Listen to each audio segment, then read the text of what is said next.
2024 लोकसभा के परिणाम ने केंद्र में एनडीए की सरकार तो बना दी, पर बीजेपी अकेले 272 का आंकड़ा छूने में नाकामयाब रही। नीतीश कुमार ने बुरे वक्त में बीजेपी का साथ दिया, पर जो शर्त सबसे ज्यादा चर्चे में रही और नीतीश कुमार खुद बार बार पीएम मोदी को याद दिलाते रहे, वो थी बिहार को विशेष राज्य दर्जा देना। तो ऐसे में सवाल है कि किसी राज्य को दिए जाने वाला स्पेशल स्टेटस आखिर है क्या, और इससे विशेष राज्य का दर्जा पाने वाले स्टेट के लिए क्या बदल जाता है। तो आज चर्चा इसी पर। नमस्कार, आप देख रहे बिहार तक और मैं आपके साथ माहिरा गौर। सबसे पहले तो ये जान लीजिए कि भारत के संविधान में स्पेशल स्टेटस का कोई प्रावधान नहीं है। तो फिर ये शब्द आया कहां से? दरअसल साल 1969 में 5वें वित्त आयोग अध्यक्ष महावीर त्यागी ने गाडगिल फॉर्मूला के आधार पर 3 राज्य जम्मू कश्मीर, असम और नागालैंड को विशेष राज्य का दर्जा दिया था। इन तीनों ही राज्यों को विशेष दर्जा देने का कारण इन राज्यों की सामाजिक, आर्थिक और भौगोलिक पिछड़ापन था। स्पेशल स्टेटस पाने वाले राज्य के लिए एक्साइज ड्यूटी में भी छूट दिए जाने के प्रावधान है, ताकि वहां से बड़ी संख्या में कंपनियां, मैन्युफैक्चरिंग फैसिलिटीज स्थापित किए जा सके।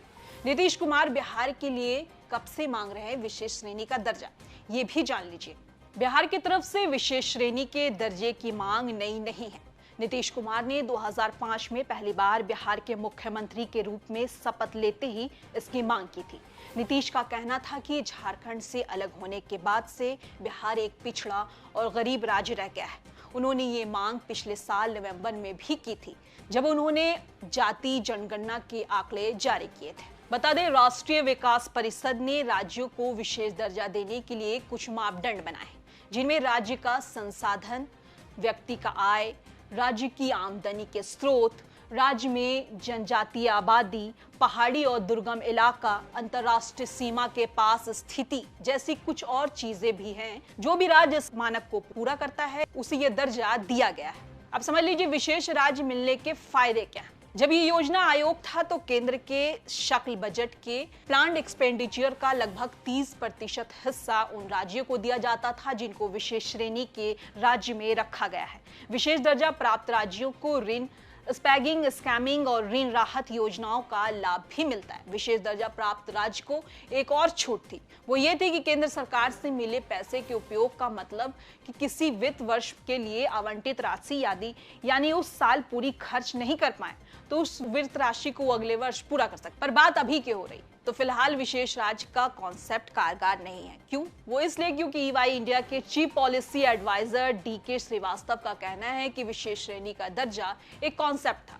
वो तब तक प्रासंगिक था जब तक योजना आयोग अस्तित्व में था, क्योंकि ये आमतौर पर योजना सहायता पर लागू होता है। अब ये मौजूद नहीं है, इसके लिए प्रावधान के कोई फायदा नहीं हो सकता। हाँ, यदि सरकार चाहे तो नीति आयोग के जरिए विशेष श्रेणी वाले राज्यों की सहायता के लिए कुछ विशेष प्रावधान कर सकती है, जैसे कि विशेष सहायता पैकेज।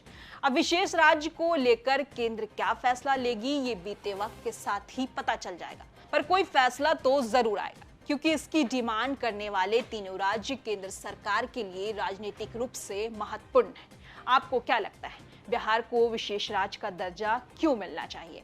हमें कमेंट बॉक्स में बताइए और बिहार की तमाम छोटी बड़ी खबरों के लिए देखते रहें सिर्फ बिहार तक।